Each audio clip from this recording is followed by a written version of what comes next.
मेरी बिटिया ने अभी 12वीं पास की है, जिसकी मुझे जो है बीकॉम के अंदर एडमिशन कराना है। 8,500 रुपये फीस है, 15 तारीख लास्ट डेट है। अभी तक कोई सैलरी का पता नहीं है। सैलरी पूछते हैं तो वो कहते हैं हमें नहीं पता कब आएगी, आप काम करते रहिए, सैलरी आ जाएगी। जब सरकार के पास फंड आएगा तो आपके अकाउंट में सैलरी रिलीज कर दी जाएगी। अब बताइए हम कैसे अपना जीवन यापन करें, किस तरह से अपनी नौकरी करें। जय हिंद, जय भारत। साथियों, एक स्ट्रक्चर है भारत देश का, जो कि स्ट्रक्चर आम जनता को शायद ही कभी समझ में आए कि कर्जा एक प्रकार से थोपा जाता है।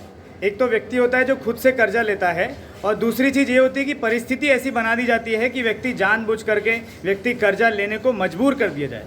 जैसे कैसे मजबूर कर दिया जाएगा? या तो आपकी जो सेविंग है उस सेविंग को ख़त्म कर दिया जाए तो मजबूर कर दिया जाएगा, या तो आपने जो बैंक में जो पैसे रखे हैं पैसे अचानक से गायब कर दिए जाएँ तो मजबूर हो जाएगा, या फिर जहाँ से जो सैलरी का जो सोर्स है वो ख़त्म हो जाए तो मजबूर हो जाएगा। कहीं से आपको सैलरी मिल रही है वो सैलरी आना बंद हो जाए, या फिर आपकी नौकरी छूट जाए। जैसे लॉकडाउन अचानक से लगा दिया गया, जिसकी वजह से बहुत सारे लोग कर्जा लेने के लिए मजबूर कर दिए गए, क्योंकि लॉकडाउन में नौकरियां लोगों की चले गई। लॉकडाउन में बहुत सारे लोग बेघर कर दिए गए, बहुत सारे लोग को सड़कों पर आना पड़ गया। जिस व्यक्ति की फैक्ट्री थी, जो इंडस्ट्रियलिस्ट 10-10 लोगों का घर चलाता था, उसको सड़क पर आके फल मंडी सब्जी बेचना पड़ गया। ये कंडीशन है। और मैं आपको आज एक मिलाऊंगा एक साथी से, जिन्होंने भारत देश में जो दिल्ली की जो सरकार है, दिल्ली सरकार की बहुत सारी वाहवाही तो ज़रूर लूटती है कि हमारी सरकार ये कर रही है, शिक्षा पर काम कर रही है, स्वास्थ्य पर काम कर रही है, लेकिन हकीकत ये है कि चाहे कितना भी दिखावा कर ले, मीडिया कितना भी दिखावा कर ले, आम जनता को राहत नहीं है। बहुत सारे लोगों का सैलरी तक रोक दिया गया है।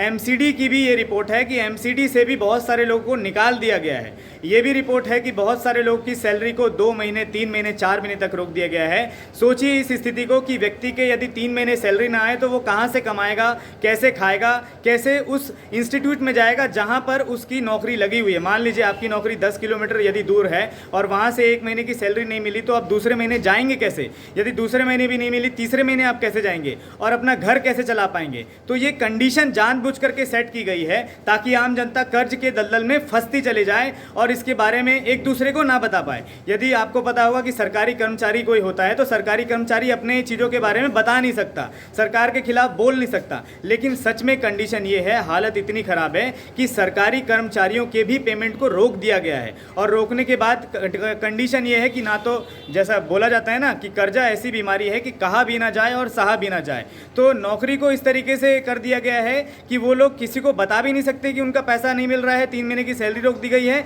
और वो सह भी नहीं पा रहे हैं कि 3 महीने की सैलरी रोक दी गई है। अपने बच्ची को कैसे पढ़ा पाएँ, अपने घर कैसे चला पाएँ, बीवी बच्चे सबको पालना है, अपना जीवन भी चलाना है, अपने जीवन को कैसे चला पाएँ। मैं मिलाता हूँ आप एक साथी से जो कि अपने बारे में बताएंगे, वो कहाँ काम करते हैं इसके बारे में बताएंगे। उन्होंने नकाब बांध रखा है। नकाब केवल इसलिए बांध रखा है क्योंकि ये सरकार के शर्म वाली बात है कि सरकार इतनी बड़ी काम करती है, करोड़ों करोड़ रुपए फंड आते हैं, फंड इकट्ठा होते हैं, लोगों को सैलरी देने के लिए आते हैं, लेकिन उसके बावजूद भी जनता को सैलरी नहीं दी जाती, सरकारी कर्मचारी को सैलरी नहीं दी जाती। इसलिए इन्होंने नकाब बांध रखा है ताकि इनकी आइडेंटिटी को छुपाई जा सके। कहीं ऐसा ना हो कि सरकार इनके फेर में ऐसे लोगों को नौकरी से निकाल दे। बताइए सर, मैं डीटीसी डिपार्टमेंट के बस मार्शल के तौर पर डीएसजी में काम करता हूँ, जिसमें मुझे 3 महीने सैलरी नहीं मिली है और जिसके कारण मेरी आर्थिक स्थिति जो है बहुत ही ख़राब हो चुकी है। 3 महीने से ना मेरा बिजली का बिल भरा गया है, ना ही केबल का बिल भरा गया है। मेरी बिटिया ने अभी 12वीं पास की है, जिसकी मुझे जो है बीकॉम के अंदर एडमिशन कराना है। 8,500 रुपये फीस है, 15 तारीख लास्ट डेट है। अभी तक कोई सैलरी का पता नहीं है। सैलरी पूछते हैं तो वो कहते हैं हमें नहीं पता कब आएगी, आप काम करते रहिए, सैलरी आ जाएगी। जब सरकार के पास फंड आएगा तो आपके अकाउंट में सैलरी रिलीज कर दी जाएगी। अब बताइए हम कैसे अपना जीवन यापन करें, किस तरह से अपनी नौकरी करें।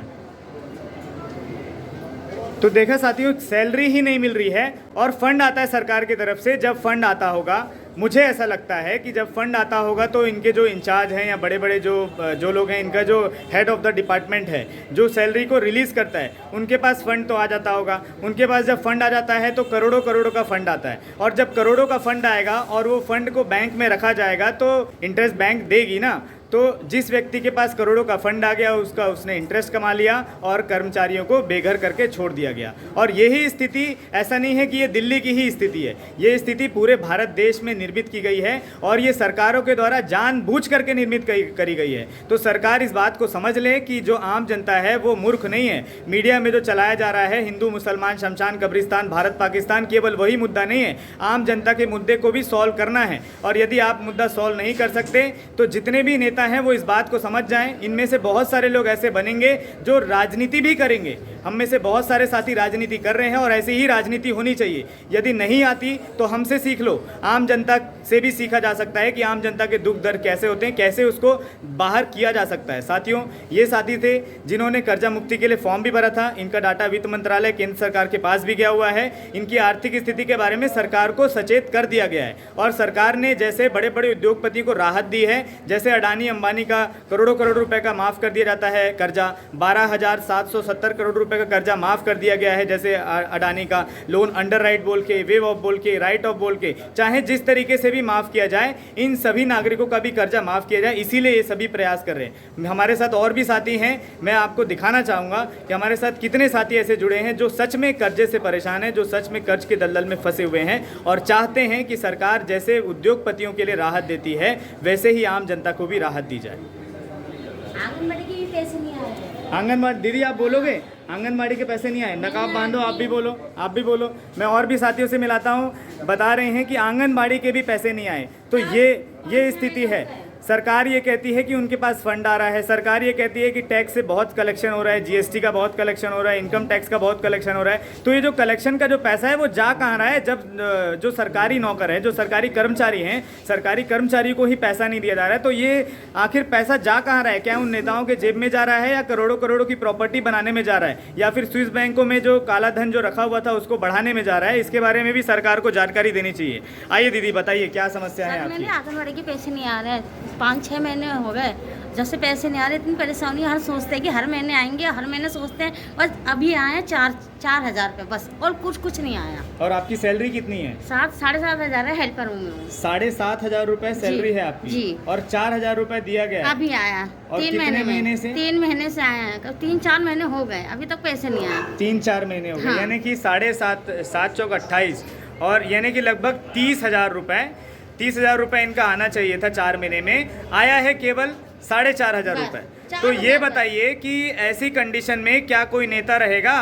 क्या भारत देश के जो प्रधानमंत्री हैं, क्या प्रधानमंत्री इस कंडीशन में रह सकते हैं, या फिर वित्त मंत्री निर्मला सीतारमण जी इस कंडीशन में रह सकती हैं, या फिर दिल्ली सरकार के जो नेता हैं जो अरविंद केजरीवाल जी हैं वो इस कंडीशन में रह सकते हैं, या फिर जितने नेता मंत्री हैं क्या वो इस कंडीशन में रह सकते हैं कि उनको सैलरी ना दी जाए, 4 महीने की सैलरी रोक दी जाए और उनकी सैलरी का आधा हिस्सा दिया जाए? क्या इस कंडीशन में रह सकते हैं? नहीं रह सकते ना। इसलिए जानबूझ करके ऐसा कर दिया गया है ताकि लोग कर्ज के दलदल में फंसते चले जाएं और कर्जा जब नहीं पटा पाएं तो ऐसा इंस्टीट्यूशन को सेट कर दिया गया है कि वो लोग गाली गलौज करें, बदतमीजी करें और जानबूझ करके आत्महत्या कराई जाए। तो ये सरकारों की गलती है जो कि आत्महत्या करने पर लोगों को मजबूर कर रही है। ऐसी सरकार निकम्मी सरकार है और ऐसी सरकारों को भी उखाड़ फेंका जाएगा यदि आप जल्दी से इस पर एक्शन नहीं लेंगे, इनका पेमेंट नहीं रिलीज़ करेंगे और ऐसे सभी लोग को राहत नहीं देंगे तो यकीन मानिए आपकी सत्ता ज़्यादा दिन टिकने वाली नहीं है।